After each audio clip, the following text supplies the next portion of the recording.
देश से गद्दारी कराने वाला एक और गिरफ्तार किया गया है। पाकिस्तानी जासूस की दरअसल गिरफ्तारी हुई है। पोरबंदर से गिरफ्तारी हुई है। एटीएस ने पाकिस्तानी जासूस को गिरफ्तार किया है। नेवी कोस्ट गार्ड की खुफिया जानकारी दरअसल लीक की जा रही थी। इस जासूस की ओर से जतिन चारनिया नाम का शख्स बताया जा रहा है। ये पाकिस्तानी इंटेलिजेंस एजेंसी की महिला के संपर्क में था। जतिन एक जासूस की गिरफ्तारी की गई है और इस गिरफ्तारी को बड़ा माना जा रहा है। बताया जा रहा है कि भारत में रहते हुए सेना से जुड़ी जानकारियां ये जासूस जुटा रहा था। पिछले कई महीनों से ये एक्टिव था। जानकारी इस जासूस के बारे में जब लगी तो इसे धर दबोचा गया। गुजरात से पाकिस्तानी जासूस की गिरफ्तारी की गई है। पोरबंदर से इसकी गिरफ्तारी हुई है। जांच में पता चला है कि जतिन चारनिया की उम्र करीब 21 साल है और पिछले कुछ महीनों से ये पाकिस्तान इंटेलिजेंस के संपर्क में था। इस गिरफ्तारी को बड़ा माना जा रहा है। फिलहाल पूछताछ इस पकड़े गए जासूस से की जा रही है। आईएसआई को सूचनाएं भेजी जा रही थी। जतिन नाम के इस जासूस की ओर से गुजरात एटीएस ने इस पूरी गिरफ्तारी की कार्रवाई को अंजाम दिया। गुप्त सूचना के आधार पर इस कार्रवाई को अंजाम दिया। जतिन चारनिया की गिरफ्तारी की गई। पोरबंदर में समुद्र तट पर मछली पकड़ने का व्यवसाय बताया जा रहा है कि ये करता है और पिछले 4-5 महीनों से पाकिस्तानी एजेंट के ये संपर्क में था। वो भारतीय तटरक्षक बल, फेसबुक मैसेंजर और फिर व्हाट्सएप, टेलीग्राम जैसे जो एप्लीकेशंस हैं उनके माध्यम से, सोशल मीडिया के माध्यम से पाकिस्तानी एजेंट्स को जानकारियां पहुंचा रहा था। देश से गद्दारी करने वाला एक और गिरफ्तार किया गया है। पाकिस्तानी जासूस पोरबंदर से गिरफ्तार हुआ है। एटीएस ने पाकिस्तानी जासूस को गिरफ्तार किया है। बताया जा रहा है कि ये जनवरी से एक्टिव था और अलग अलग सोशल साइट्स के जरिए अलग अलग सोशल साइट पर अलग अलग प्रोफाइल इसकी ओर से बनाई गई थी और ये आईएसआई के संपर्क में है। पाकिस्तानी जासूसी पाकिस्तान को ये मदद कर रहा था जासूस। बताया जा रहा है कि एक महिला के संपर्क में है। ये पाकिस्तानी इंटेलिजेंस एजेंसी की ये महिला है जिसके साथ ये जासूसी को अंजाम दे रहा था। कई जानकारियां इसकी ओर से अभी तक साझा की गई थी। गिरफ्तारी से कर लिया गया है। अब पूछताछ में माना जा रहा है कि कई बड़े खुलासे इससे हो सकते हैं।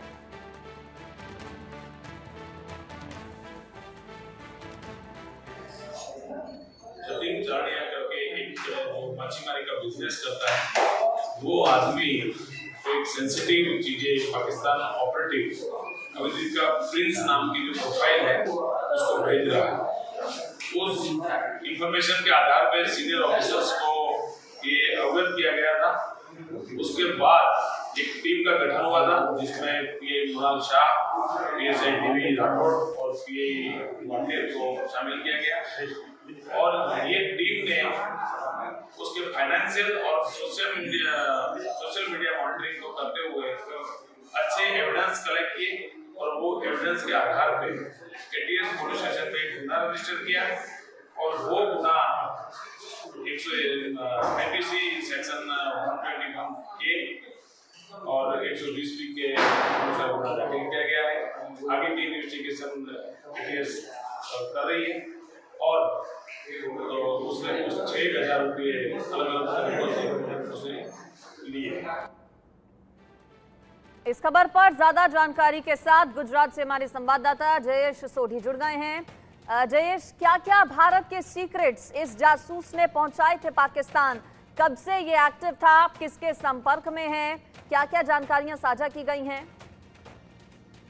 जी बिल्कुल, आपको मैं बता दूं कि उसने जो इंडियन कोस्ट गार्ड और नेवी की जो खुफिया जानकारी है, जो मतलब नेवी और कोस्ट गार्ड के जहाजों के बारे में उसने जानकारियां दी है। इसके अलावा उसकी जो मूवमेंट होती है उसकी जो खुफिया बहुत ही सेंसिटिव जानकारी जो है वो पाकिस्तान के एक सोशल मीडिया ग्रुप में उसने शेयर की है। जो एक महिला है वहां के इंटेलिजेंस एजेंसी की अफसर बताई जा रही है, उसके साथ वो संपर्क में था और ये भी कहा जा सकता है कि इसके अंदर हनी ट्रैप का भी मामला हो सकता है कि सामने आए, क्योंकि वो महिला उसके साथ काफी लंबे अरसे से संपर्क में थी और ये प्रेम संबंध के प्रेम जाल में उसको फंसाया था और उसके साथ वो शादी करने का झांसा भी दिया जा रहा था। तो इस तरह से उसको एक हनी ट्रैप के अंदर फंसा के उससे जानकारियां निकाली जा रही थी। और ये भी बताया जा रहा है कि जो एटीएस है उसने बहुत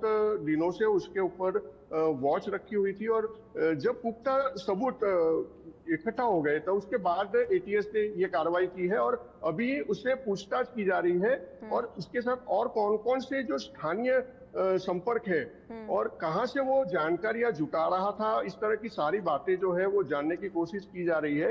एटीएस ने अभी उसको ऑफिशियली अरेस्ट कर लिया है और साथ ही उसकी सघन पूछताछ भी चल रही है। हो सकता है कि आने वाले समय में बड़े खुलासे भी इस मामले को लेकर के हो जाए। बिल्कुल जयेश, ये गिरफ्तारी जाहिर है बड़ी मानी जा रही है। पाकिस्तान में लोगों के साथ ये संपर्क में था, क्या ट्रांजैक्शंस की भी कुछ खबरें आई हैं? क्या वहां से पैसा भी मिला था इस जासूस को? जी बिल्कुल, यही जानकारी पुलिस भी अभी जुटा रही है, क्योंकि उसके अकाउंट डिटेल्स और उसके अकाउंट की जो जांच है वो भी चल रही है। पुलिस को एटीएस को ये भी शंका है कि जिस तरह से वो संपर्क में था उसको ये जानकारियां देने के लिए पाकिस्तान से फंडिंग भी की गई है और यही बात को लेकर के उसके सारे अकाउंट्स वगैरह की भी जानकारी जुटाई जा रही है। साथ ही ये भी हो सकता है कि किसी और के अकाउंट में फंड आया हो, तो इस तरह की बात भी जो है जांच के दायरे में है और अभी पूरा सेंसिटिव मामला है, इसलिए पुलिस खुलकर ज्यादा इसकी जानकारी नहीं दे रही है, क्योंकि और किस एंगल पर कौन-कौन से कितने कनेक्शंस पर जयेश पुलिस मामले की जांच कर रही है और क्या अलग-अलग सोशल साइट्स पर कुछ ऐसे अकाउंट्स भी पाए गए हैं जिससे ये पता चलता हो कि और लोगों के साथ भी ये संपर्क में था पाकिस्तान में?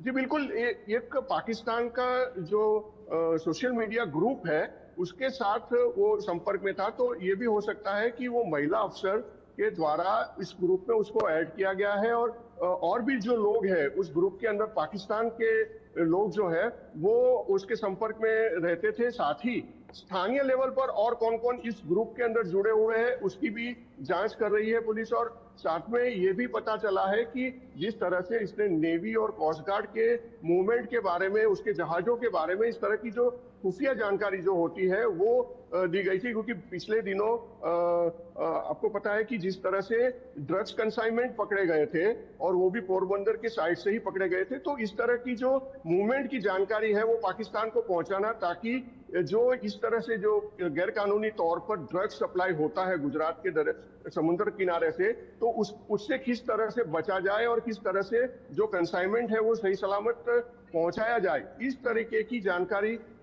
अभी प्राप्त हो रही है कि इसको सेव करने के लिए, वो कंसाइनमेंट को भेजने के लिए, सेव करने के लिए इस तरह की जानकारियां जुटाई जा रही थी और इससे जुड़े जो लोग हैं वो इस ग्रुप के अंदर शामिल थे और जो जानकारी वो जो मांग रहे थे, तो इससे ये हो सकता है कि आने वाले समय में जो ड्रग्स के कंसाइनमेंट इंडिया भेजे जाने वाले हैं तो उसके लिए उन लोगों का जो कोई मास्टर प्लान हो सकता है। तो ये सारी चीजों के बारे में एटीएस अभी जानकारी जुटा रही है और ये भी हो सकता है कि आने वाले टाइम में ड्रग्स के डीलिंग के लेकर के और भी कोई मामले सामने आ सकते हैं। चलिए ठीक है जयेश, नजर आप बनाए रखिएगा। फिलहाल शुक्रिया इस पूरी खबर पर जानकारी देने के लिए।